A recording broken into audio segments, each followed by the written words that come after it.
Analisis film clandestin, film pendek anti korupsi oleh peserta Latsar CPNS 2023 Berdeka Pontianak.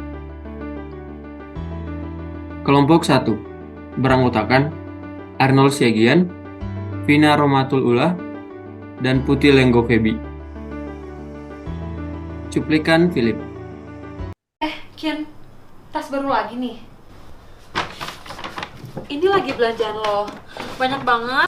Kok lo makin lama makin hedon sih? Hedon apaan sih? Biasa aja kali, Res. Ini aku, Resti. Sudah terlalu lama dilema ini kuhadapi. Memikirkan saja berat.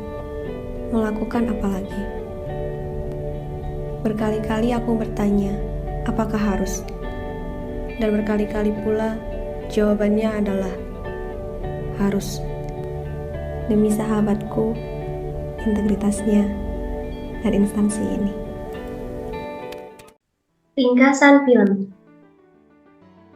Film pendek clandestin menceritakan tentang dua orang sahabat yang sama-sama bekerja menjadi seorang pegawai pajak.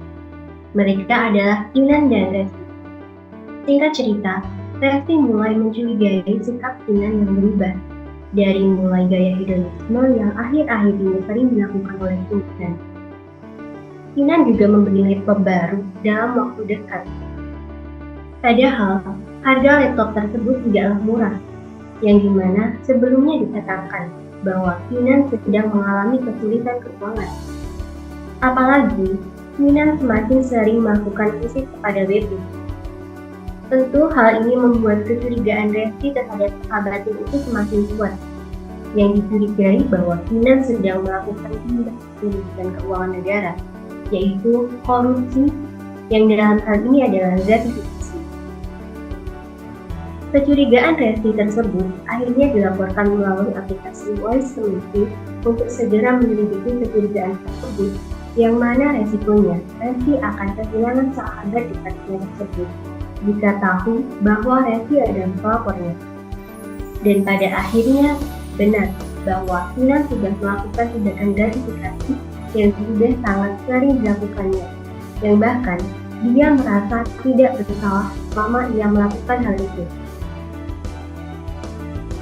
Aktor yang terlibat dalam film ini adalah Kinan sebagai petugas pajak yang menerima gratifikasi dari pajak, dan Resti, sahabat Kinan yang melaporkan tindak melalui sistem Kementerian Keuangan. Penerapan nilai berakhlak. Yang pertama, berorientasi pelayanan. Kinan, sebagai seorang petugas pajak, telah memberikan pelayanan kepada wajib pajak dengan melakukan visit ke tempat wajib pajak. Nilai yang kedua, akuntabel. Resti telah menjalankan tugas dengan jujur, tanggung jawab, cermat, disiplin, dan berintegritas. Ketiga, kompeten. Kitsda memiliki kompetensi yang memadai dalam rangka kepatuhan internal.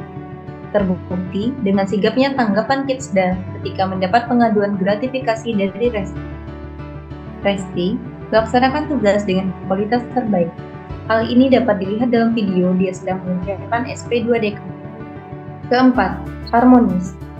Suasana harmonis ditunjukkan dengan interaksi yang baik antara Resti, Kinan, dan rekan kerja mereka.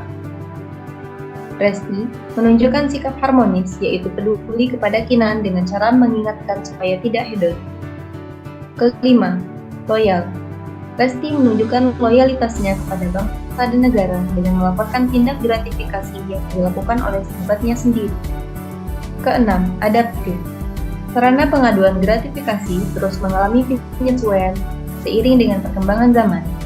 Sebelumnya, seseorang akan merasa takut untuk melaporkan tindak gratifikasi.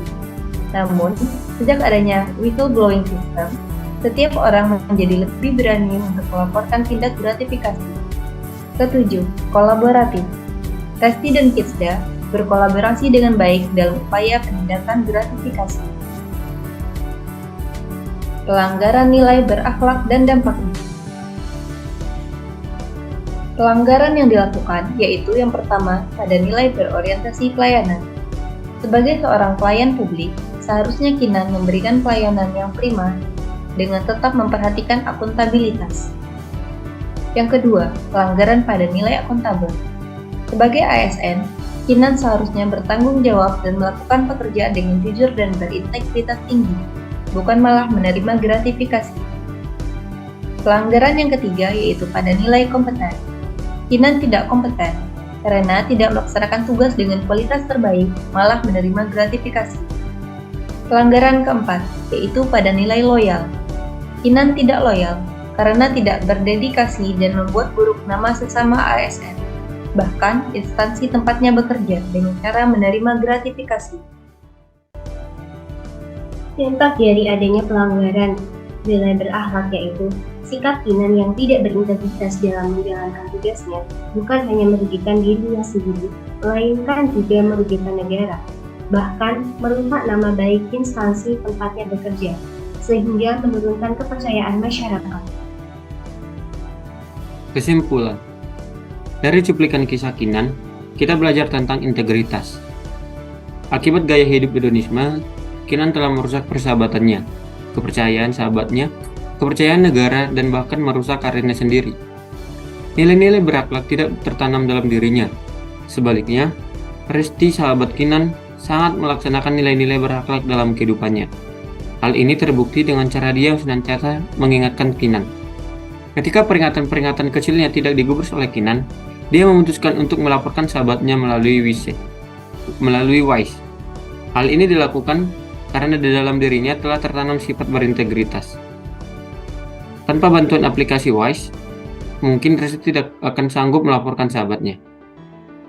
Terjadinya kolaborasi antar Resti dan Kisdah juga telah membantu Resti untuk membantu menyadarkan Kinan. Kolaborasi semua pihak harus terus dijaga untuk Indonesia yang lebih baik.